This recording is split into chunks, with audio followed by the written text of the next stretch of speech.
Always remember, the opinion you follow should be your own. Just consider the things stated here to be a second opinion from a complete stranger online. Hey, what's up, Mike? Happy Friday, Phil, and everybody out there listening. Happy Friday.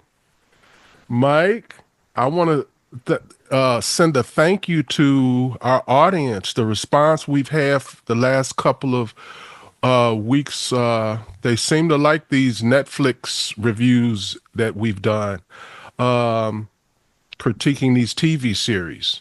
So I just wanted to thank all the people who have shouted me out and responded and linked our podcast to other places. Yeah, and I will add that I got a number of people that sent me messages saying, hey, I heard the show. I haven't watched it yet. And I've got a couple back that said, oh, we've watched it now. Thanks so much for recommending the show. Really enjoyed it. So that was good to hear. Yeah. And I've had quite a few people give me their opinions and their insights. You know, the more people you talk to, the more you be like, oh, I didn't even think about that. Right. That's true. You know, it's also making me think about storytelling, AI, what else? Storytelling, AI, mobile devices, social media, all of those. Mm-hmm. They've kind of reached a synergy point where they're all intertwined now, and storytelling in the last couple of years has really changed a lot. And I'm wondering where it's headed. You know, and I don't just mean film. I mean film, documentary, the way news, podcast, everything is kind of just like intertwined now. I think many of us automatically now, even if we're not using it for a final draft or something, I think many of us are using AI to write stuff for us. Meaning, like, if I've got something to say, even if I'm like, I'll give you an example. If I'm working on my website and I have a page about something, I'll run it through, Chat GPT or some AI program to write it for me. And then I'll look at it and I'll make changes and whatever. So, I'll customize it. But very often, I think today, many people are using outside sources to do a lot of their, I don't want to say they're using it totally to just write things, but I'll give you another example. Like I've got a trip coming up in the spring that we're doing a vintage vehicle tour, which can be talked about here on the podcast. But I'm doing a vintage vehicle trip expedition immediately after Expo West, and I asked all the participants involved in the trip to write a brief bio, because we were being asked by various different outlets, including Overland Expo, for bios on the participants. And I got to tell you, Phil, almost everybody said, "Oh yeah, I ran it through. I ran my bio through AI or ChatGPT or one of them." And it's so I was actually a little bit surprised at how many people are using those kinds of things to write stuff. So it's just one example that I noticed recently. And it isn't like none of us can write our own bio, right? But I think now, culture, society, we've now been trained similar to 20 years ago, we learned how to use a cell phone, and that's what we're going to do now. Everything's on our phone. Now, I think we all second guess ourselves and want somebody to, I don't know, it's almost like proofreading backwards. You know what I mean? Like, I like that. Yeah, that's what it is. It's like proofreading backwards. Yeah. So instead of me writing something and sending it to you and go, hey, Phil, read this for me, we do it the other way around. We go, okay, write something, and then I'm going to proofread it what the computer wrote for me. But anyways, I think I didn't realize it. And by the way, most of the participants in this trip that were writing these things are of all different ages.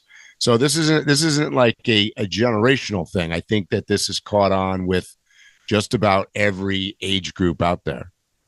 They're finally implementing it across different devices in a way where a larger group of people can use it.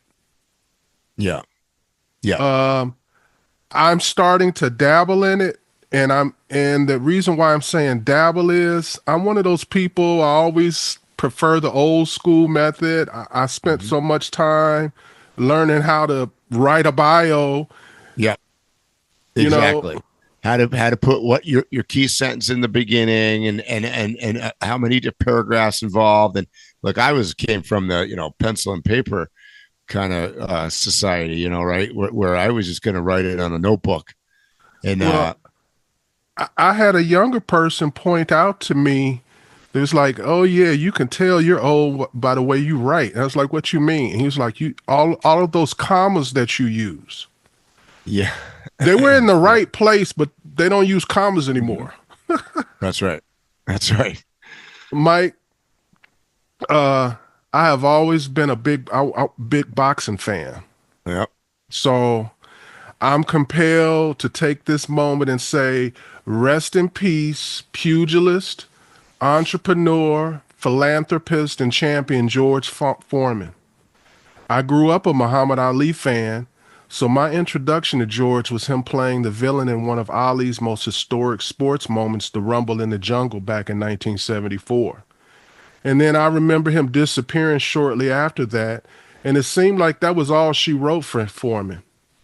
When he got into the George Foreman grill business, he was a friendly giant who I was happy to see overcome the usual story most athletes have and being successful.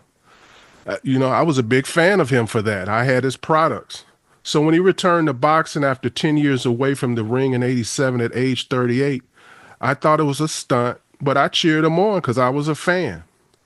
And when Foreman regained the title, he had lost to Muhammad Ali 2 decades before. Again, I was excited for him. And I just want to officially say on the podcast, George Foreman, rest in peace. Yeah, it's interesting. I didn't go back as far because I don't think I followed boxing back then. But my first introduction, I think, was George Foreman's grill. And I'm like, what one of us did not own that thing? Like, seriously. And he was such a successful business guy, on top of obviously being a successful athlete. And I think you and I talk about this a lot. He's one of those guys that had a ton of charisma. Like he just was a really interesting guy, and super likable. So, sad news this week for sure. Well, like I said, my first moment with him was the Rumble in the Jungle. I was a kid, and it sticks out as a big moment to me in a bunch of ways. There's certain things that happen when you're growing up and you realize who your father is or who he isn't by what's going on. My father was able to take me downtown to the Chicago Theater in the middle of the night to watch the Rumble in the Jungle on closed circuit TV. And I came to find out my father had a few little connections because I was the only kid at this thing in the middle of the night. And I kept up watching Muhammad Ali, and therefore I ended up watching George Foreman. So it's like a memorable thing to me. Yep. All right. I wanted to ask you, Mike, about the tariffs. Oh boy, here we go. You know what? We'll come back to that. By the way, they just announced today or yesterday a blanket tariff on automobiles worldwide. 25%. Yep. That's right. Well, just go into it, Mike. What do you think about the tariffs? Well, I think I said this on a prior show. I'm not really a fan of the tariffs, to be honest with you. Economically, I don't understand the concept, meaning that, unfortunately, for Americans and for America, unless we produce the good, then a tariff isn't going to be super effective. Right. And what I mean by that is if you're going to put a tariff on a television, Mm-hmm. and we don't make any TVs Mm-hmm. in America, then essentially the consumer, the person that's purchasing the television, is going to pay that 25% or whatever percentage that the tariff was put. That's going to get passed on to the consumer, just like anything else. And without the motivation to force companies, either whether they be American or foreign companies, to produce the product in America, it's unlikely that that tariff is going to be effective. So in the case of automobiles, the problem I see here, so I could support the automobile tariff a little bit more because we produce automobiles in the United States. So the idea behind the tariff is that it will increase purchasing of U.S. made products, and it will possibly even incentivize foreign companies, which, by the way, are already doing this. Toyota, Nissan, and everybody, really, just about all of them, are producing. All of them are producing vehicles in America, and it would, in theory, it should increase the likelihood that they're going to maybe open up new factories and employ more Americans. So I get that. However, I'm going to give you the contrast to that. The problem on the other side of this is that we've become a very international commerce society. And if you look at the contents of any given vehicle, I mean, there's a part in it that comes from virtually every damn country in the world, even an American built. So you could take a Chevrolet that's built in America. It's got parts coming from Africa, from Asia, from Mexico, from Canada, I mean, you name it, it's coming from somewhere. So the reality is that, I could use that same example. So if, for instance, the dashboard of a Chevy is coming from, Vietnam, because that's where the plastic factory is to make it, and unless we have that plastic factory in the United States, the incentive is lacking. And not only do we need the manufacturing capability in the United States, we need the people to do the work. So you have to have the factory, you have to have the raw materials, and you have to have the workforce.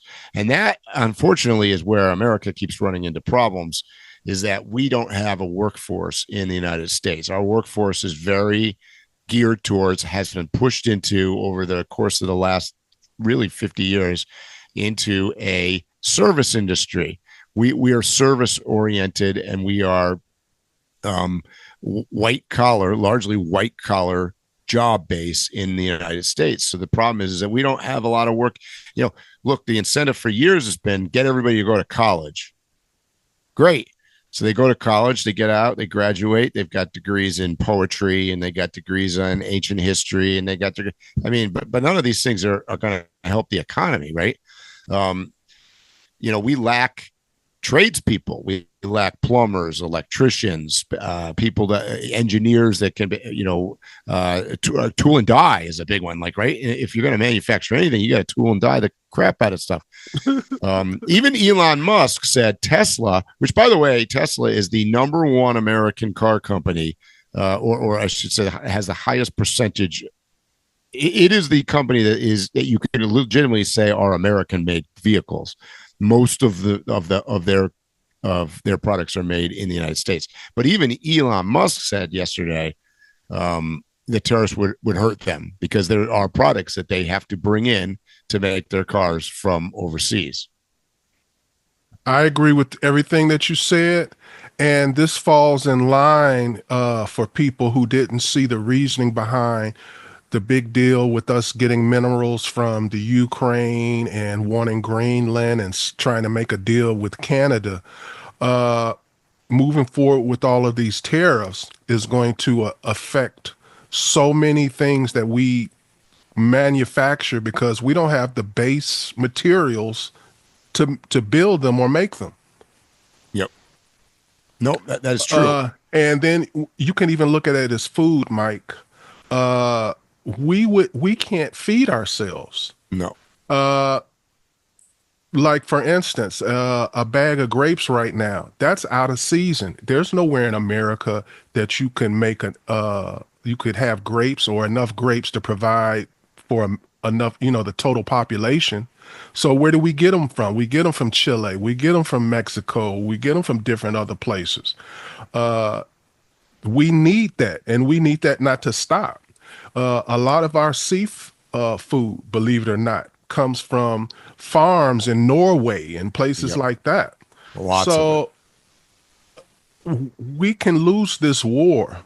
And I like that you isolated the cars. If it had just been the cars, that would have been like perfect.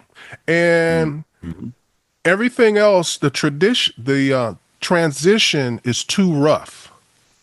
Yep. It's too long. Right. I mean, eventually, to be honest with you, America, between the lower 48 states and Alaska for sure, has huge amounts of resources that largely are untapped because it's been cheaper and politically more correct to take a lot of the products from overseas, like oil, like natural gas, like, there's a lot of stuff that we get from other places that we have tons of. I was reading an interesting article the other day. I guess I didn't know this. There's more oil reserves in the United States than in any other country. And I did not realize that we were like the number one oil producing nation in the world right now. I did not know that. I would have guessed. Trump been saying it like crazy. I know. That's his spiel. Yeah, and I wouldn't have thought of that. I would have been guessing Saudi Arabia or Venezuela or somewhere else. But not only are we number one producer, we're also have more reserves than they actually do. Our limitation is, like I said, it's politics and a faction of people that don't want to take it out of the ground. But by the way, they're okay as if it's coming out of the ground over by those people. That's the old saying. It's we don't want to pollute it. As long as it's not in our neighborhood, we're okay with that. Mike, I want to stick to the tariffs, but I want to look at it from another angle, and you tell me what you think. Okay, since a few months before Trump became president, I have been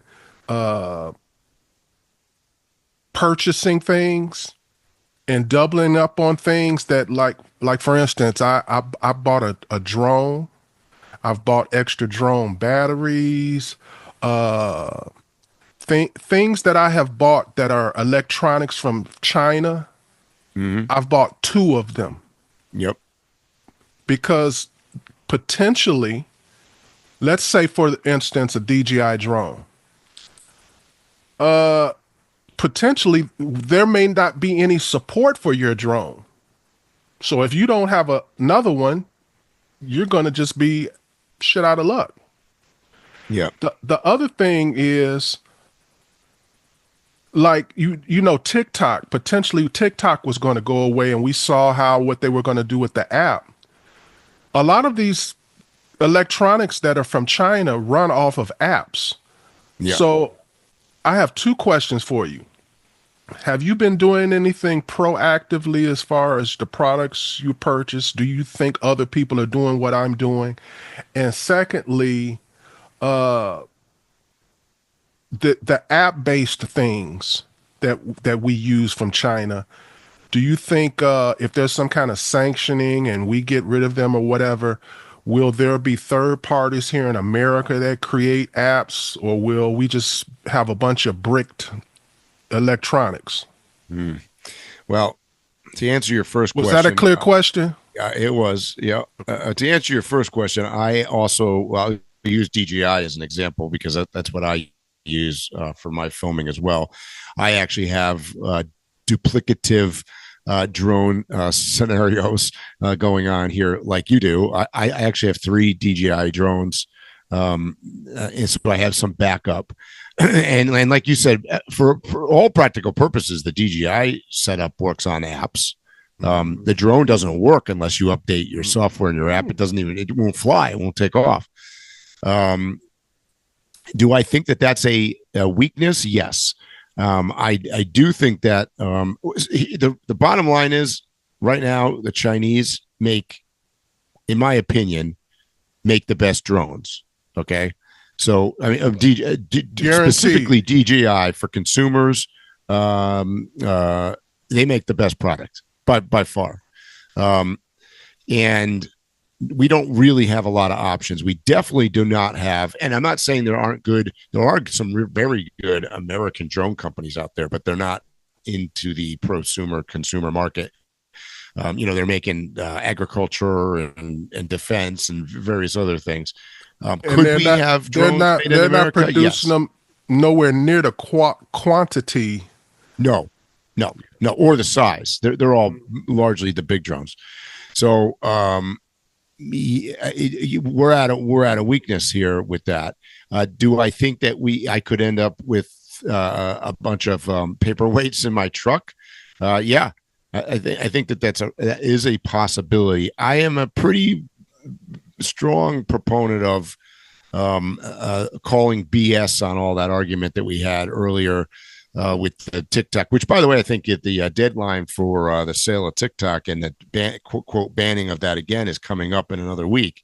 But I don't see that happening. I don't see them banning it. I think the reality is that most sane human beings have figured out that foreign governments, including the Chinese, have a lot better ways of spying on us and have infinite amounts of ways to track us, and we're being tracked by every single thing known to mankind, including your phone, if somebody's listening to us on Zoom right now, it's being transmitted on the internet. Anybody, North Korea could be listening to our podcast. So the reality is that I'm not the least bit concerned about security. I think that's a load of bullshit.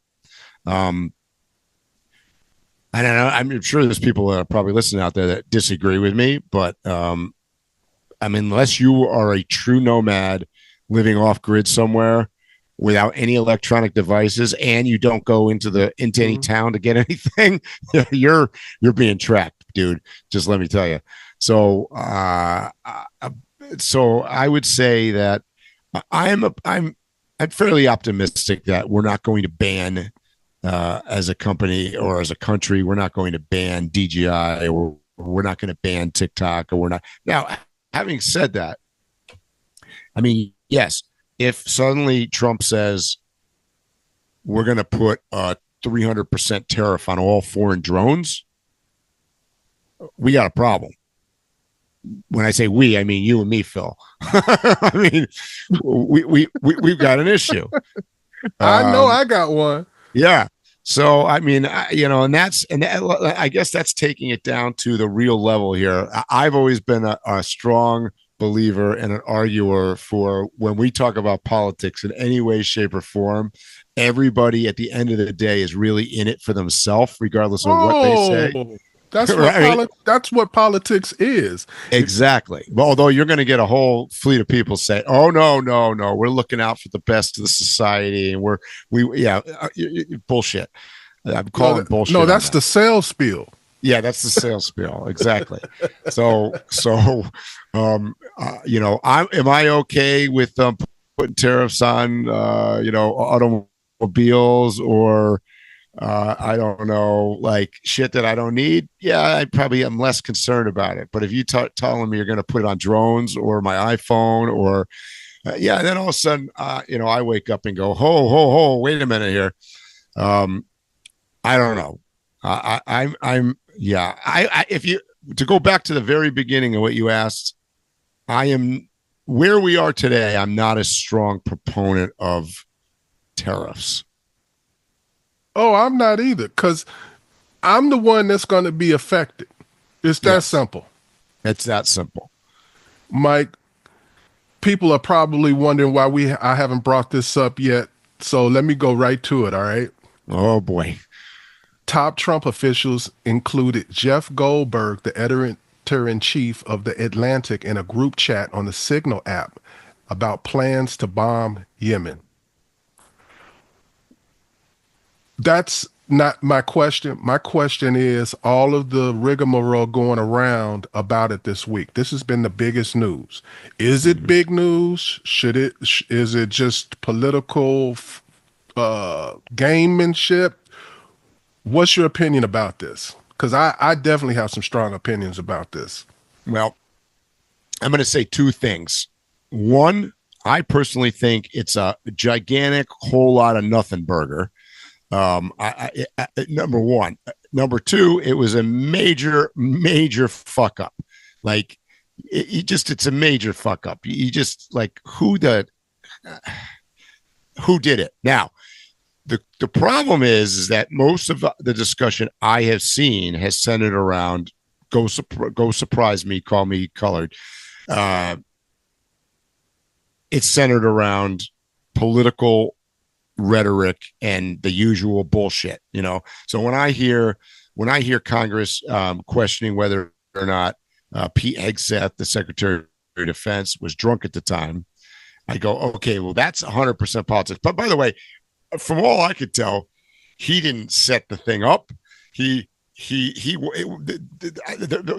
want to put blame on him because he's the easiest target and he's the guy they didn't like the most in the first place. When I don't think it had anything to do with him. I mean, even the guy that set the group chat up said he did it. Totally different guy. So when I say it's a lot of nothing burger, what I mean by that is it was a successful mission. It didn't jeopardize. Obviously, we succeeded at doing what we needed to do. Nobody got injured in it. You know, a mistake was made for sure. But my gut reaction is fix it, move on, don't do it again. Now, if you do it a second time, I got something different to say. But clearly, and how that's the worst person. I mean, it would have been way better off putting me or you or some nobody on by accident, some phone number. But how the hell did they get the editor of the Atlantic on there? Is mind fucking staggering. I mean, really. But and then the argument goes back and forth. Was it classified information? Was it not? Well, I read through that whole damn transcript. I mean, there was stuff said, but whether it was, I agreed with I don't know who it was. I think it might have been Marco Rubio said, look, the chat was set up basically between the heads of the departments and to nominate somebody in their department to be the communicator to foreign countries and whatnot after it happened and tell them this is what's going on. This is why we did it. Normal conversation you normally have. So based on that, which reading it was pretty accurate. I mean, it listed like what we were going to use and who we were trying to hit and where, but I don't know if I would call that top secret. Like it didn't have like anything on there that I saw that was like earth shattering. I mean, you also got to realize, I've been to Yemen. These guys might as well be living in, I call it concrete tents. I mean, yes, they have some equipment that they've gotten from Iran primarily, because you got to realize who we're really fighting in Yemen is Iran, right? But by and large, they're not much of a threat to us. I mean, they shot at us. They've tried to shoot, but they're. So I wasn't going to address this part of it, but there's certain things that you said, so it's making me. I wasn't going to get into whether or not that the particular information that was, talked about on that conversation, whether it was top secret or not or whatever. But let's get into that. Okay. It doesn't matter. When you're at that level of government, you are supposed to understand that information is power. Yep. Everything that you just told me sounds like a nothing burger, but to the right person, that information can be used to manipulate other things. Yes. And you never know what the piece of information will be. Brief example. If you're living in Northern Virginia or Washington D.C.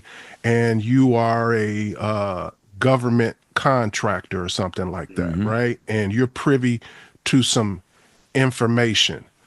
I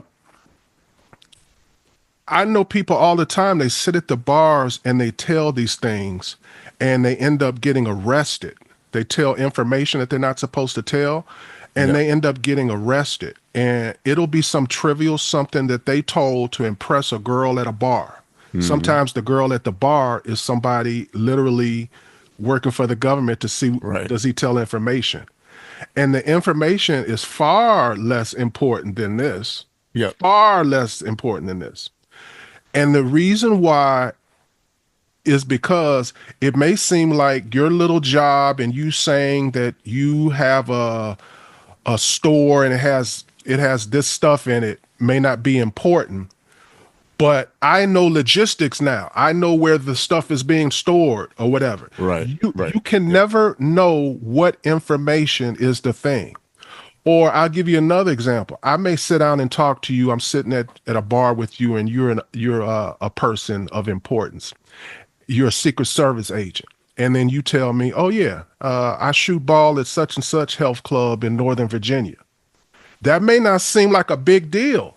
Yeah, it could be. I know now to send an agent to join that place because that's where you guys go and shoot ball at. I'm going to shoot ball and somebody's going to casually mention something to me. So I don't agree with the trying to minimize the information. Oh, no, it was a major screw up. The question is, there's been a lot of discussion as to, is it because of carelessness? Is it because the app isn't what should be being used? Is it because there's a lot of questioning? I'm not. Well, that's what I was. That's what I have not heard much focused on.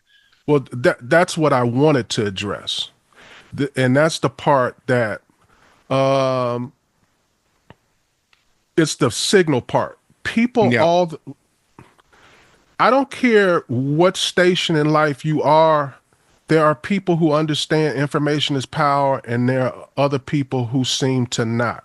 Whether it's just whether or not, you talk to your mom, but then your mom tells your business to people. And she's thinking, well, it's okay to tell this person or not. So, there is always going to be somebody who sends a memo on a computer, and I'm not even talking about government now, that sends on a computer that they shouldn't. There's always going to be somebody who, after the company has said, don't use this computer for anything but business, and then they're surfing porn or they're on Amazon.com.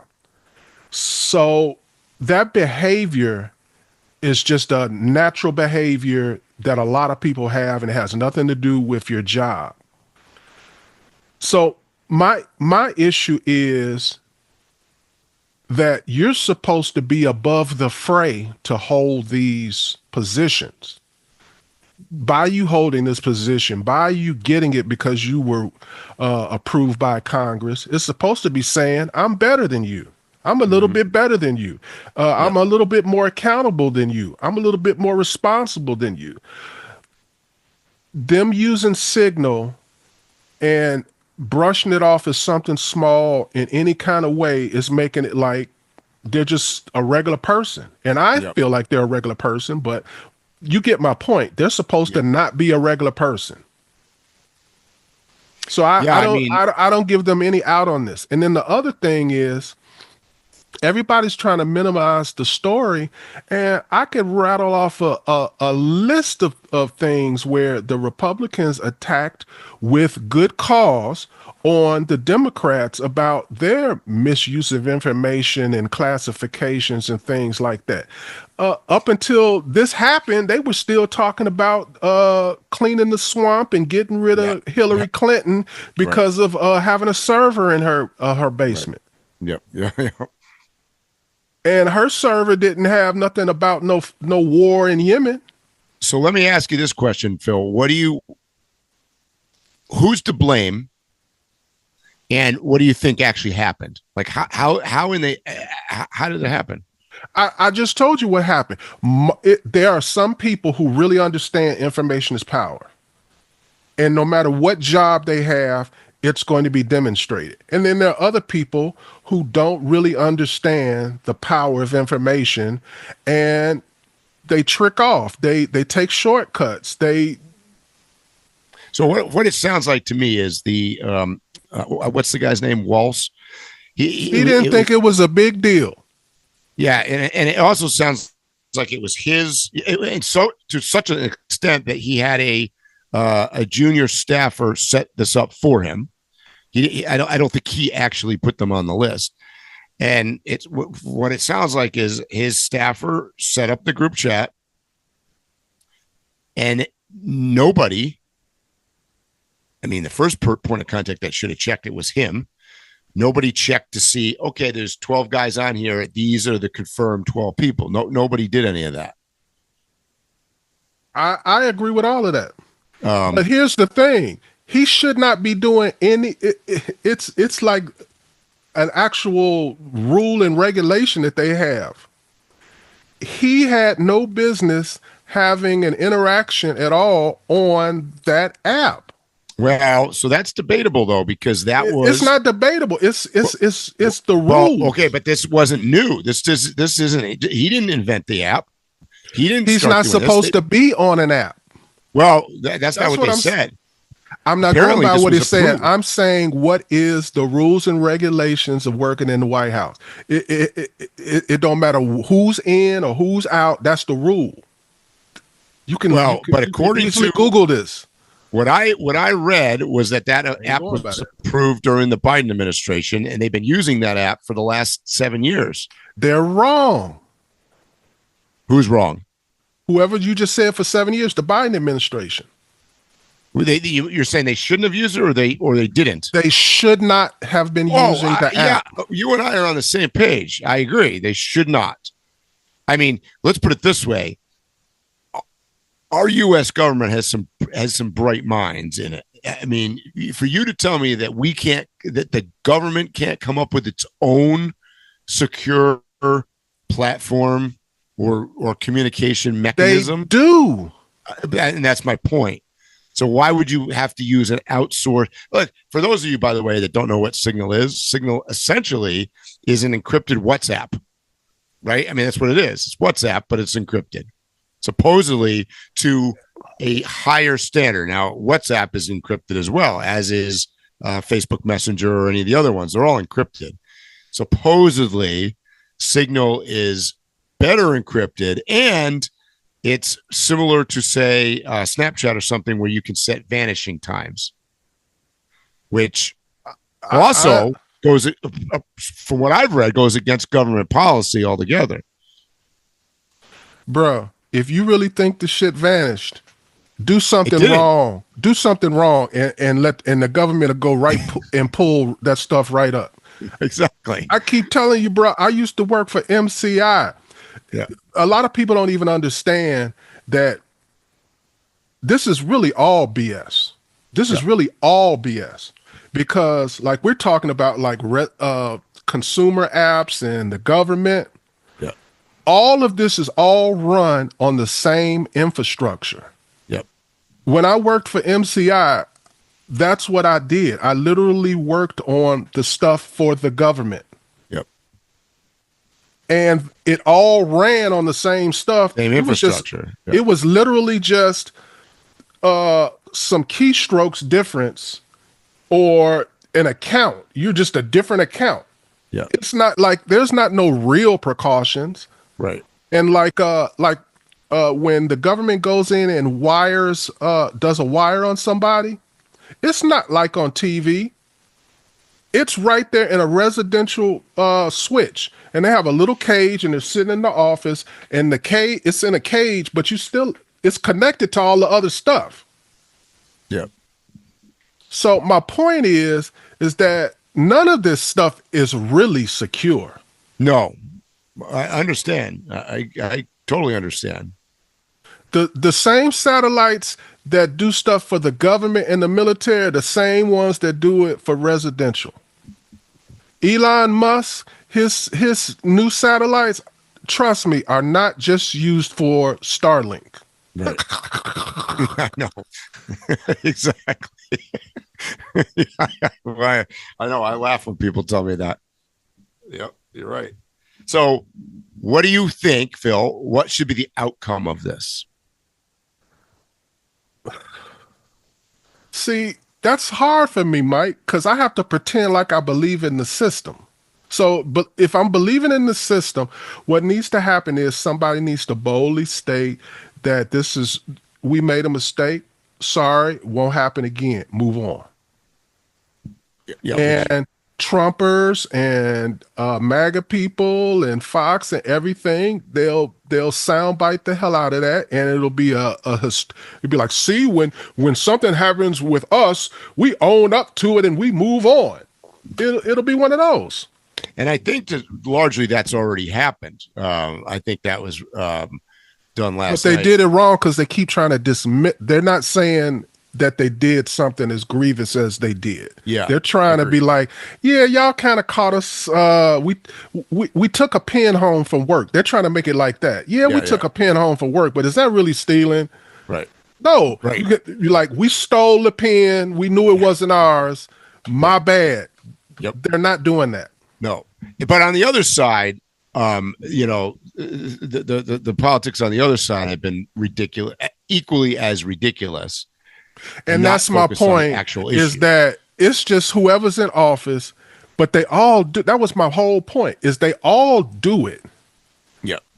And I made the points about the people in the military and a person that's a contractor or whatever. This is a prevalent thing. It's if I were a spy, all I got to do is just move to Northern Virginia and just be sociable. And I can learn a whole bunch of stuff. People they love to brag about their job and give you a little tidbit about what's going on that you ain't supposed to know. Exactly. I keep mentioning the health club because I went to a health club where all the Secret Service guys played ball. And some of the ones that actually worked in the White House. And they loved like bragging that that's what they did. And they give you a little tidbit of something. And then I'd hear it 3 or 4 times and be like, oh, okay, that must be the truth. Yep. I'm not really supposed to tell you this, but just don't say anything. Yeah. Yeah. So that's the bigger issue, is that there's really no, and the quality of human being that are hired across the board, whether it be a Secret Service agent, people who run for office, has gotten so low that this is never going to get cured. It's going to get worse. Yep. We have people like on the other side, like, you know who Jasmine Crockett is? Yep. Like, we got people like that now. We got people like Trump now. We have clowns. Yep. Agreed. Mike, time for the theoreticals. Oh. And our theoretical today is going to be a moral dilemma. You ready for this? I sure am. All right. You find out someone you know has been living in America illegally. And ICE comes to your neighborhood asking residents, do they know of anyone living here illegally? Would you report them? See, I'm the wrong guy to ask that. Because, and the reason I say I'm the wrong guy, being an international traveler for my whole life and being somebody that is a very strong proponent, and I teach this at Overland Expos, of obeying the law, no matter what country you're in, and you got to obey the law of that country.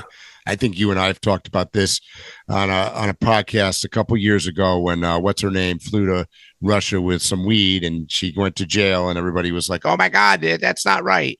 Well, that's the law there, so that's the way it works.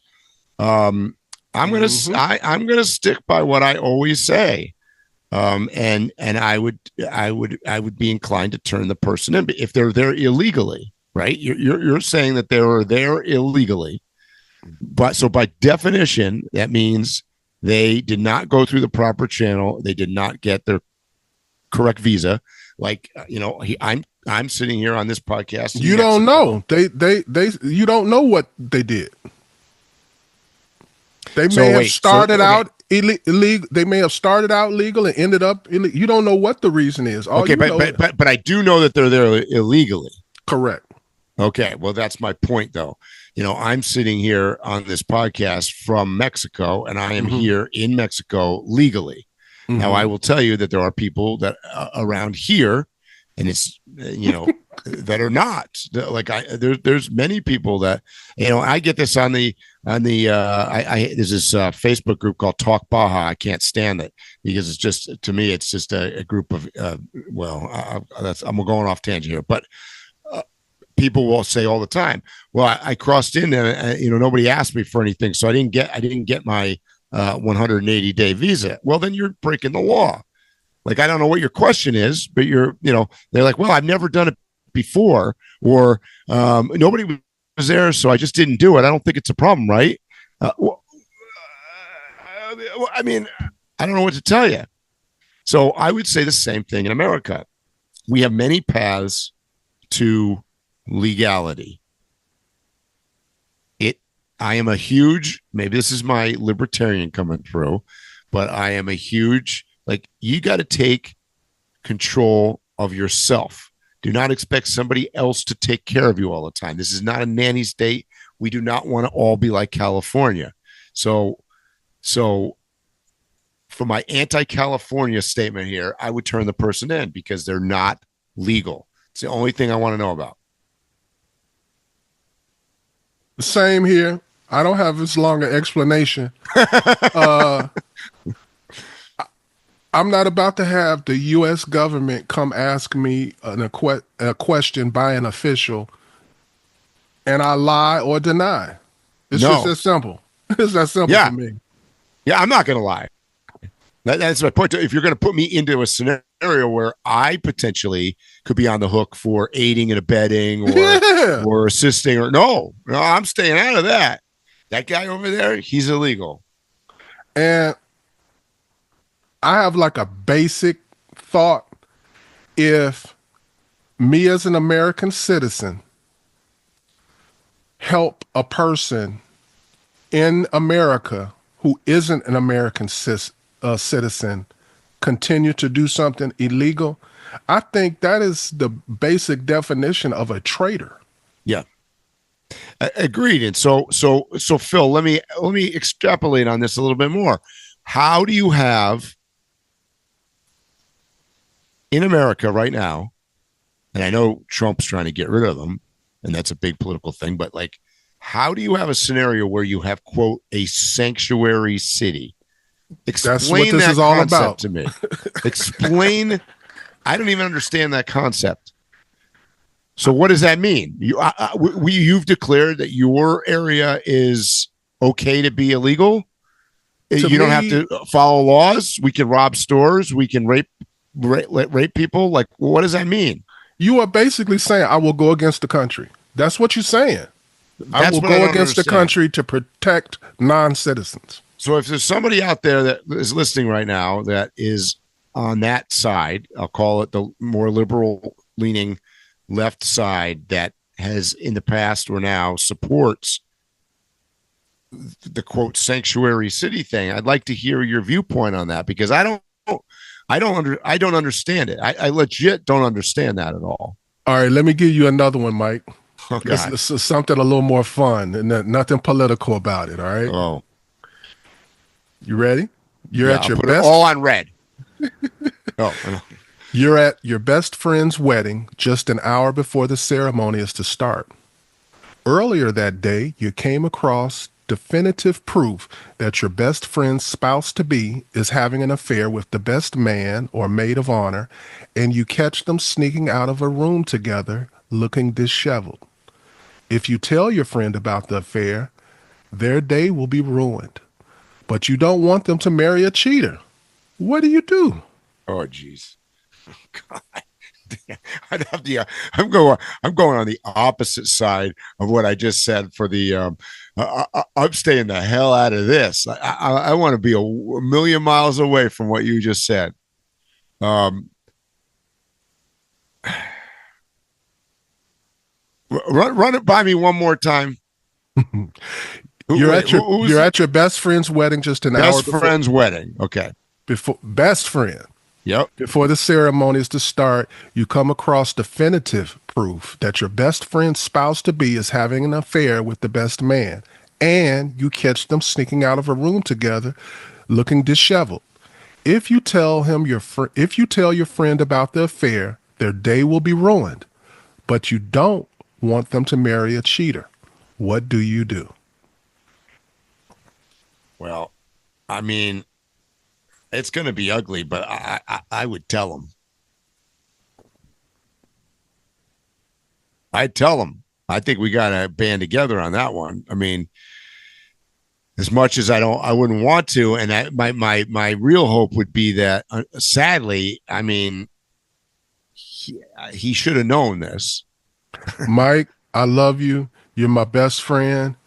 You're so much so my best friend that if this ends up us not being friends anymore, I'm willing to make that sacrifice. Your girl is a hoe. Yes. I mean, you can't just sit like that, be ugly. Because I mean, think about it this way. Later on, look, if she did it the one time, she's going to do it again. And then you're going to be in that I'm not going to coach him or nothing. Because you just tell him. There's another life lesson that I have learned too. Hopefully, I wouldn't have a best friend like this, but I have learned that there are a lot of men who feel like the girl that they're with or going to be with is a major upgrade to them, and they kind of know that she's a floozy, and you literally made things worse. Now I got to act like I'm pissed and I want to break up with her. Right. And I've seen it the vice versa, where a woman is told another woman and she's like, I knew he was messing around. You done blew it. Now I have to act like I'm pissed off, and I ain't. There are people who have gotten divorced that really didn't they got divorced only because of appearances. Yep. Because it had to. So I'm not even going to assume. So I'm not going to call. I said hoe, but I wouldn't call her that. I would just tell him the facts. Yep. Because he may be like, I know she ain't shit. I love her. Yep. And that happens a lot. Yep. Sadly, yes. All right, one more, Mike. All right, here's a good one for you, Mike. You ready? You are in southern Utah in the middle of nowhere, and you witness a drug deal gone bad. They end up shooting and killing each other. There's $1 million in drugs and $7 million in cash. What do you do? A, use your inReach or Skylink to alert authorities and wait for instructions. Take the drugs, money, and enjoy the rest of your life. Take just the money and enjoy the rest of your life.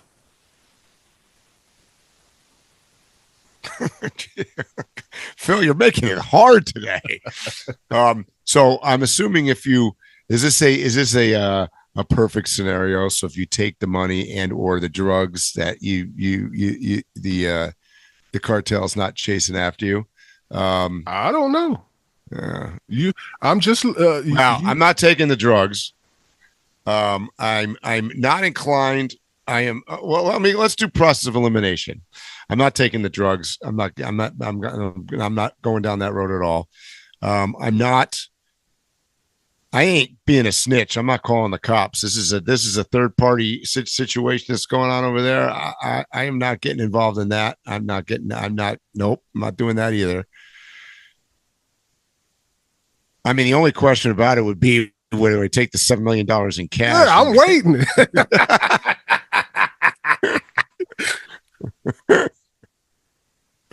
Yeah. I mean, if I thought I could get away with that, nobody's coming after me, I'm taking the $7 million in cash. And you're leaving the drugs? Yep. Okay. All right, that's a good answer. You want mine? Yeah. In the news today, 7 drug dealers were shot and killed and left $1 million in drugs. There would be no report of the $7 million. I would be gone. Yep. I'd be out of there with the $7 million. No question. Yep. I have often wondered, and I'm often amused when I hear stories about somebody, it was a bag of money in the street and I found it and I returned it and got $1,000 reward. Last one, Mike. You are an eyewitness to a crime. A man has robbed a bank, but instead of keeping the money for himself, he donates it to a poor orphanage that can now afford to feed, clothe, and care for its children. You know who committed the crime. If you go to the authorities with the information, there's a good chance the money will be returned to the bank, leaving a lot of kids in need. What do you do? I'm staying out of this one too. So you just go on with your life? Yes. Okay. That was too quick. So okay. All right. I'm in agreement with you, Mike. Yeah. I mean,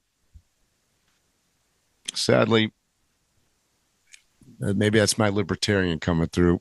The bank let themselves get robbed. All right, Mike, is there anything else you want to say? This was a true random waypoints, right? This is, oh yeah, we're random waypointing all over the map. For sure.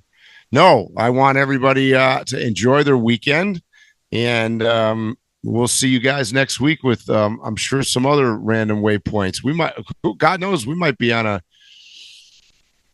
space shuttle to Mars. And I just want to say to the audience, if you have any recommendations on Netflix or Amazon Prime or something like that, shoot it past me. I'll run it past Mike. There's no guarantee because we have to be dedicated to actually watching the thing. So it's got to be socially relevant or damn good. But right now, I'm watching White Lotus, the season 3 of White Lotus right now. Just if anybody out there is listening and you're also watching that, I've been watching that. I'm on, I don't know what episode. I think I'm 1 week behind because it's actually live right now. So I'm assuming you recommended it. You on? So I watched season 1 and 2, and now it's season 3. Basically, if you guys are not familiar with White Lotus, it's like kind of a whodunit sort of weird dark comedy / whatever.